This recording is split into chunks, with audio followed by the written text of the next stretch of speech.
Hello everyone. देखो मुझे एक बात बताओ आप लोग, अगर मैं बोलूं कि एक ही ब्लॉक है, आप बोलोगे ठीक है सर, मान लीजिए एक ब्लॉक है। अगर इस ब्लॉक में एक फोर्स इधर लग रहा है 10 न्यूटन का, ठीक है क्या, एक ब्लॉक है उसमें एक फोर्स लग रहा है इस डायरेक्शन में 10 न्यूटन का, ठीक है, और उसी में मैं बोल दूं एक और फोर्स लग रहा है ऊपर 10 न्यूटन का, तो मेरे को बताओ नेट फोर्स किस डायरेक्शन में होगा। आप बोलोगे सर 10 इधर और 10 इधर, तो आप बोलोगे सर नेट कहीं इधर होगा बीच में। ऑब्वियस सी बात है, अगर मेरे को कोई इधर रस्सी से खींचे और सामने रस्सी से खींचे तो मैं किधर जाऊंगा, इधर जाऊंगा बीच में कहीं, क्योंकि इधर भी खिंचा रहा हूं उधर भी खिंचा रहा हूं, तो कहीं ना कहीं इधर जाऊंगा। कॉमन सेंस, एकदम कॉमन सेंस, कोई ज्यादा दिमाग घुमाने फिराने वाली बात नहीं है। तो आप बोलोगे सर रिजल्टेंट कहीं पर यहां पर होगा एफ नेट। कितना रिजल्टेंट होगा ये आप निकाल भी सकते हो। सर 10 इधर है 10 इधर है, तो ये होगा रिजल्टेंट। सो पाइथागोरस थ्योरम लगा के आप बता सकते हो 10 स्क्वायर प्लस 10 स्क्वायर का अंडर रूट, ठीक है, वो अपना मुद्दा नहीं है। लेकिन अभी अपन क्या बोल रहे हैं कि अगर 10 न्यूटन इधर है 10 न्यूटन इधर है, तो कहीं एफ नेट इस डायरेक्शन में होगा। क्लियर है क्या ये बात? तो आपने बोला सर एफ नेट इस डायरेक्शन में है, मतलब दो फोर्स को मिला करके आपने एक फोर्स बना दिया। तो क्या आप उल्टा भी कर सकते हो क्या, कि अगर आपको कोई एक फोर्स दिया हुआ है, अगर आपको कोई एक फोर्स दिया हुआ है या कोई भी एक वेक्टर दिया हुआ है, फोर्स एक वेक्टर क्वांटिटी है, हाँ कि ना, फोर्स एक वेक्टर क्वांटिटी है, फोर्स एक वेक्टर क्वांटिटी है। मैंने आपको एग्जांपल भी दिया था वेक्टर के टाइम। मान लो ये कोई एक वेक्टर है ए, जब दो किसी वेक्टर से मिल करके एक वेक्टर बन सकता है, तो किसी एक वेक्टर को किसी दो परपेंडिकुलर डायरेक्शन में तोड़ा भी तो जा सकता है, हाँ कि ना, बोलो, जिनसे मिल करके वो बना हो। बात समझ में आ रही है? तो अगर आप किसी भी एक वेक्टर को दो परपेंडिकुलर डायरेक्शन में तोड़ते हो, दो परपेंडिकुलर डायरेक्शन में तोड़ते हो, तो ये जो वेक्टर आएंगे आपके, इनको बोलते हैं रेक्टेंगुलर कंपोनेंट ऑफ वेक्टर। बात चमकी, सभी को चमका, एकदम क्लियर, डन। देखो फिर से बता रहा हूं, दो वेक्टर को मिला करके एक वेक्टर बनता है नेट, नेट फोर्स किसी एक डायरेक्शन में है। तो आप ये भी तो बोल सकते हो जब दो फोर्स से एक फोर्स बन रहा है, तो किसी एक फोर्स को आप दो फोर्स में तोड़ भी सकते हो।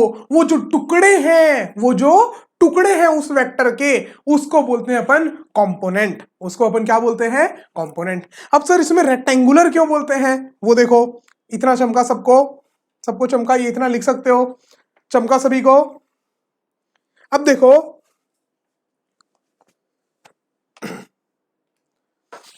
अब अगर मैं बोलूं, अगर कोई एक रेक्टेंगल है, अगर कोई एक रेक्टेंगल है, ठीक है, रेक्टेंगल दिख नहीं रही है, अगर कोई एक रेक्टेंगल है तो, और अगर इसका कोई एक जो डायगोनल है, इसका जो डायगोनल है, अगर ये कोई एक वेक्टर है, अगर आपने कोई एक रेक्टेंगल लिया और उसका जो डायगोनल है अगर वो कोई एक वेक्टर है, तो इस वेक्टर का कंपोनेंट क्या होगा, उस रेक्टेंगल की साइड्स। इस वेक्टर को आप दो हिस्सों में तोड़ सकते हो, एक हिस्सा ये और एक हिस्सा ये, तो इसीलिए इसको बोलते हैं रेक्टेंगुलर कंपोनेंट ऑफ वेक्टर। बात समझ में आ रही है क्या सभी को? क्यों अपन ऐसा बोल रहे हैं, क्योंकि अगर एक रेक्टेंगल लोगे, उसका डायगोनल उसका डायगोनल अगर कोई एक वेक्टर है, तो उसका जो साइड्स होगा वो कंपोनेंट होगा, इसलिए इसको बोलते हैं रेक्टेंगुलर कंपोनेंट ऑफ वेक्टर। बहुत ही ज्यादा इंपॉर्टेंट है, हर जगह यूज करेंगे, क्योंकि एक वेक्टर क्वांटिटी अगर किसी एक डायरेक्शन में दी है, हो सकता है आपको उस डायरेक्शन में जरूरत ना हो, किसी और डायरेक्शन में जरूरत हो, तो उसका क्या इफेक्ट है यहां, उसका कितना टुकड़ा यहां पर है, ये बात जानने की जरूरत है। इसीलिए अपन पूरे जगह इसको यूज करेंगे, बहुत इंपॉर्टेंट है। और जैसा मैं बताऊंगा वैसे याद रखना। ये बात समझ में आया क्या होता है component, regular component of vector, समझ में आया? अब देखो सीधी सी बात है,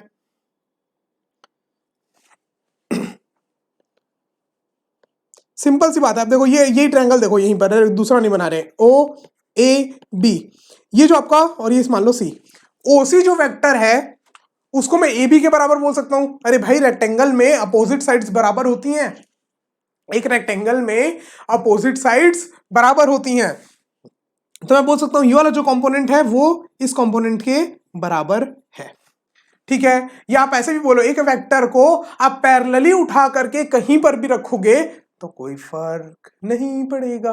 बात समझ में आ रही है क्या? तो आप बोलोगे सर अब ट्रायंगल दिख रहा है, in triangle O A B, in triangle O A B, ठीक है। आप बोलोगे in triangle O A B, in triangle O A B. अब मेरे को एक बात बताओ, अगर आपको ये एंगल दिया हो थीटा, ये एंगल दिया हो थीटा, आपको निकालना क्या है? बेस और परपेंडिकुलर, यही तो कंपोनेंट्स है। ये जो एक डायगोनल आपको दिख रहा है ये आपका वेक्टर है। ये क्या है?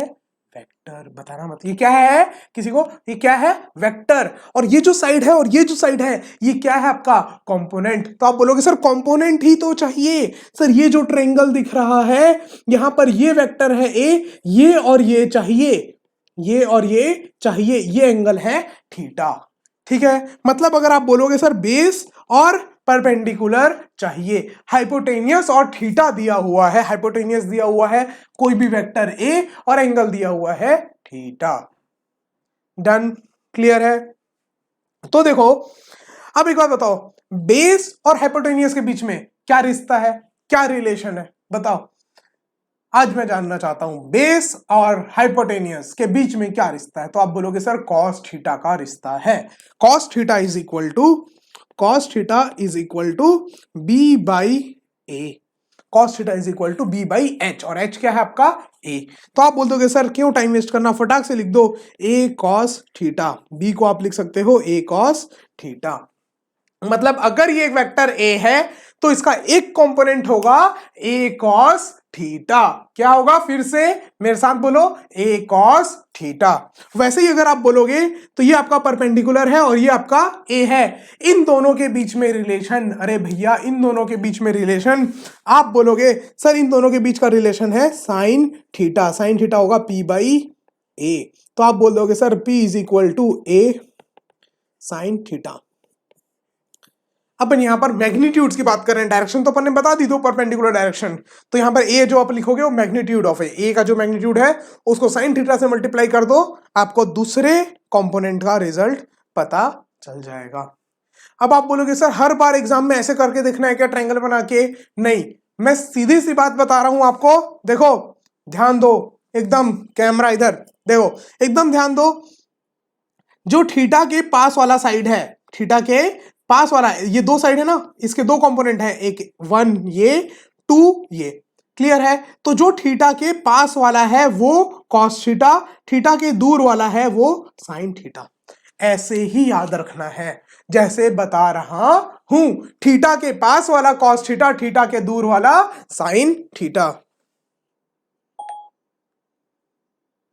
ठीक है क्या? थीटा के पास वाला कॉस थीटा, थीटा के दूर वाला साइन थीटा।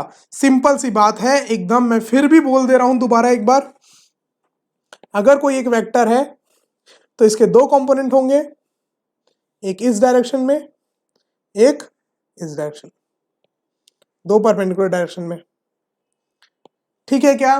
तो अगर ये एंगल है आपका थीटा और ये वेक्टर है आपका ए, तो ये वेक्टर थीटा के पास वाला, थीटा के पास वाला जो है वो होगा ए कॉस थीटा, और थीटा के दूर वाला जो है वो होगा ए साइन थीटा। चलो लिख भी देते हैं, ये होगा ए कॉस थीटा, ये हो जाएगा ए साइन। क्लियर है क्या? यहां लिख देता हूं मैं, एंगल के पास वाला कॉस थीटा एंड एंगल के दूर वाला साइन थीटा। याद रहेगा क्या ये सभी को? ये बात याद रहेगी पक्का? Very good. चलें क्या, मैं आपको एग्जांपल देता हूं, एग्जांपल कर लोगे पूरा क्लियर हो जाएगा भाई। ही हा हा हा।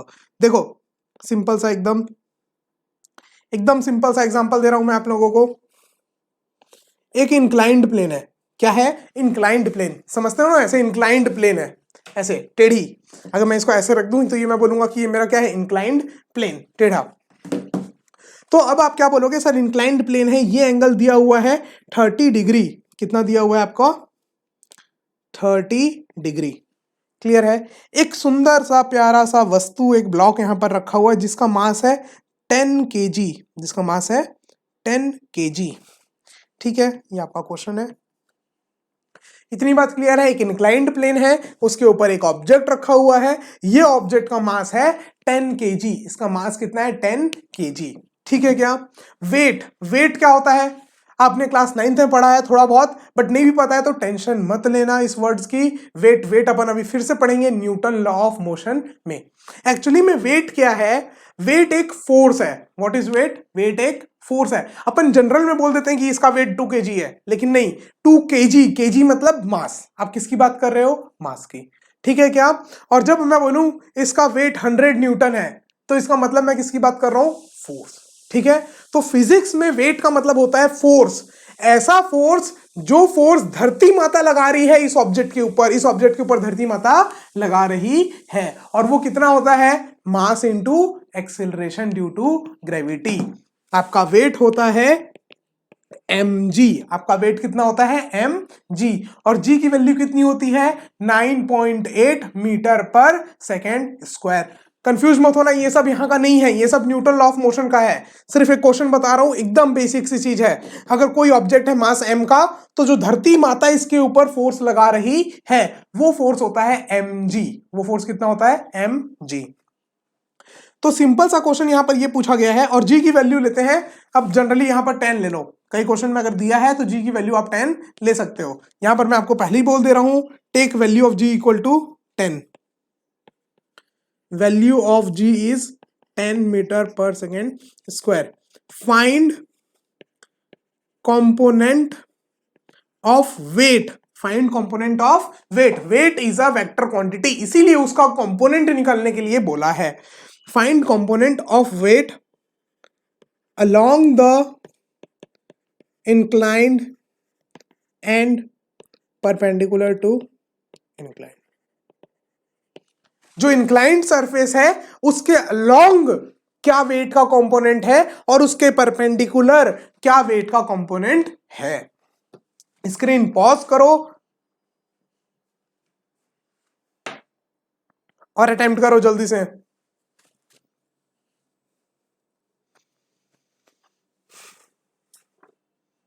ठीक है क्या? चलो बताऊं, हो गया? पॉज करके फटाक से अटेम्प्ट करो।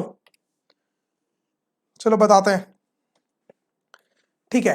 अरे भैया, धरती माता फोर्स कहां लगा रही है? धरती माता नीचे फोर्स लगा रही है। अगर मैं इस ऑब्जेक्ट को छोड़ूंगा तो ये कहीं इधर उधर जाएगा क्या? नहीं, सीधा कहां आएगा? नीचे। बात समझ में आ रही है? तो धरती माता का फोर्स आपने बोल दिया सर सीधा नीचे। कितना? सर आपने अभी बता दिया mg। जी लेना है 10, m है 10, तो 10 10 जा 100 न्यूटन। भैया जो वेट है वो कितना है? 100 न्यूटन डाउनवर्ड। 100 Newton downward. बात समझ में आई? चलो अब इस वेट का कंपोनेंट निकालना है, मतलब perpendicular to along the inclined और परपेंडिकुलर टू इंक्लाइंड। मतलब ये यहां पर इस डायरेक्शन में और इस डायरेक्शन में कितना वेट है, जो दोनों मिलके तो ये 100 बना है। या आप ऐसे बोलो 100 न्यूटन है, उसी को आप दो हिस्सों में तोड़ सकते हो कंपोनेंट। वही कंपोनेंट पूछा है। मैंने आपको क्या बोला था? सिर्फ क्या याद रखो, एंगल के पास वाला cos थीटा, एंगल के दूर वाला sin थीटा। तो आप बोलोगे सर एंगल चाहिए। क्या चाहिए? एंगल। तो एक बात बताओ मेरे को, ये ट्रायंगल दिख रहा है? सॉरी, ये ट्रायंगल नहीं, ये ट्रायंगल दिख रहा है, ये ट्रायंगल। बोलो सभी को ये ट्रायंगल दिख रहा है क्या? अब एक बात बताओ मेरे को, ये एंगल 30 है तो ये एंगल कितना होगा? एक राइट एंगल ट्रायंगल है, ये एक राइट एंगल ट्रायंगल है क्या? ये 90, ये 30, तो ये एंगल कितना होगा? आप बोलोगे sir sum of all the angles in a triangle is 180 degree, is 180 degree. तो आपको तो ये चीजें याद भी हो जाएंगी कि अगर एक राइट एंगल ट्रायंगल है जिसमें से एक 30 है, तो जो दूसरा है वो कितना होगा? 60। तभी तो 30 + 60 90, और एक एंगल 90 है ही। 90 90 180। बात समझ में आ रही है? अब भाई एकदम मैं बच्चों जैसे एकदम नहीं लिख रहा हूं, let this angle be x, then x + 30 + 90 = 180। जरूरत है क्या? नहीं जरूरत है। ठीक है, तो x की वैल्यू क्या आ गई? 60 डिग्री। तो आप बोलोगे सर जो ये एंगल है वो एंगल हो गया 60 डिग्री। क्लियर है? अपन को एंगल मिल गया। अब कंपोनेंट निकालने में क्या है? एंगल मिल गया ना? मिल गया कि नहीं मिल गया? तो अब कंपोनेंट निकालने में क्या है, आप बोलोगे सर 100 डाउनवर्ड्स था, उसका कंपोनेंट कर लो। 100 cos 60 इस डायरेक्शन में, 100 sin 60 इस डायरेक्शन में। एंगल के पास वाला कौन सा है, ये। एंगल के दूर वाला ये। तो एंगल के पास वाला कौन सा होगा, cos थीटा। एंगल के दूर वाला sin थीटा। तो आप सीधे सीधे बोल दोगे सर ये वाला जो कंपोनेंट है वो हो जाएगा 100 cos 60, और जो ये वाला कंपोनेंट है वो हो जाएगा 100 sin 60। क्लियर है।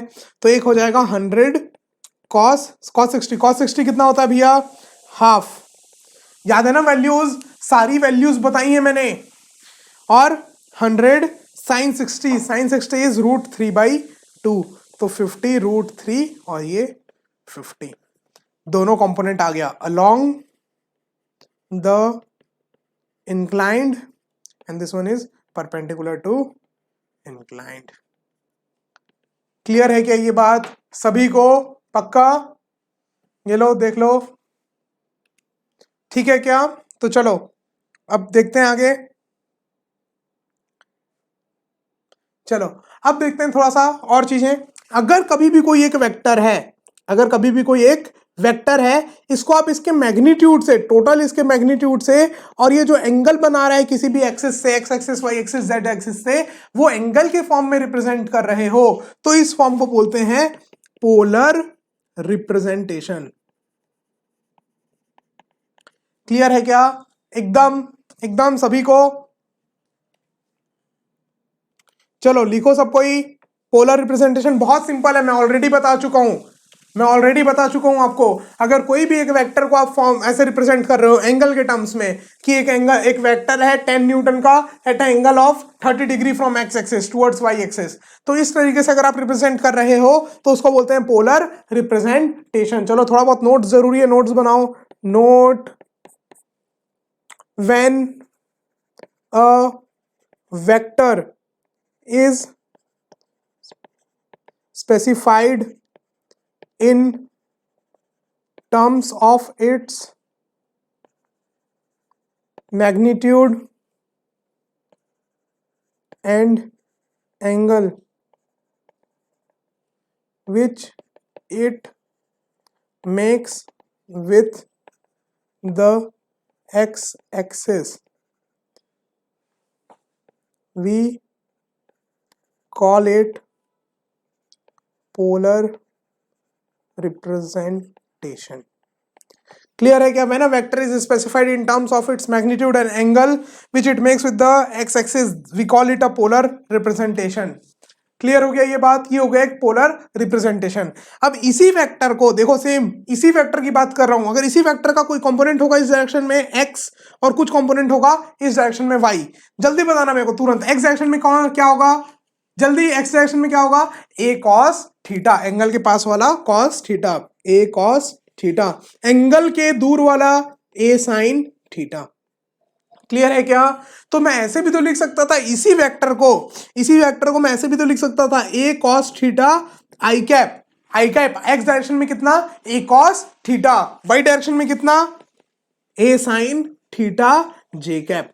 तो जब कोऑर्डिनेट्स के फॉर्म में लिखते हो आप, आई कैप में कितना, वाई कैप, आई कैप में कितना, जे कैप में कितना, के कैप में कितना, जब आप इस तरीके से लिखते हो तो इसको बोलते हैं कार्टेशियन फॉर्म। क्या बोलते हैं अपन इसको, कार्टेशियन फॉर्म। ठीक है क्या? देखो ठीक है ये, देखो अब ठीक है।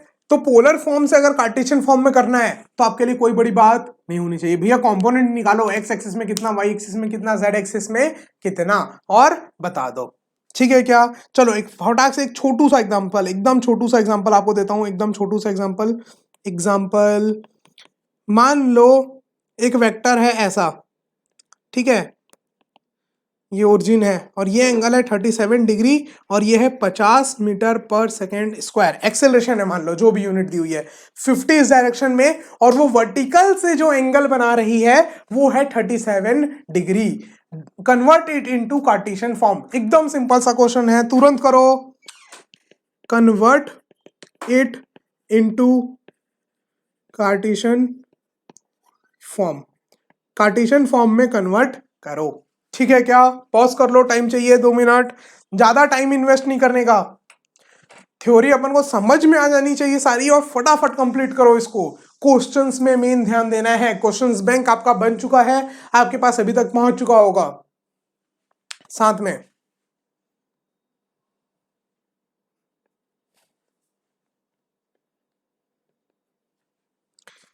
ठीक है क्या? आप बोलोगे चलो सर कार्टेशियन फॉर्म में कन्वर्ट करना है। सर ये 50 है तो एंगल के पास वाला ये कंपोनेंट हो जाएगा 50 cos 37 डिग्री, और सर ये हो जाएगा 50 sin 37 डिग्री। 50 sin 37 degree. आपको याद है क्या sin 37 cos 37 की वैल्यू? मैंने आपको ये भी बोला था, अगर कभी याद ना हो तो तुरंत ट्रायंगल बना लेना, 3 4 5 लिख देना। जो छोटा वाला साइड है, छोटा वाला साइड कौन सा? ये 3, तो इसके आगे वाला एंगल होगा 37, और ये जो 4 है उसके आगे वाला साइड होगा 53।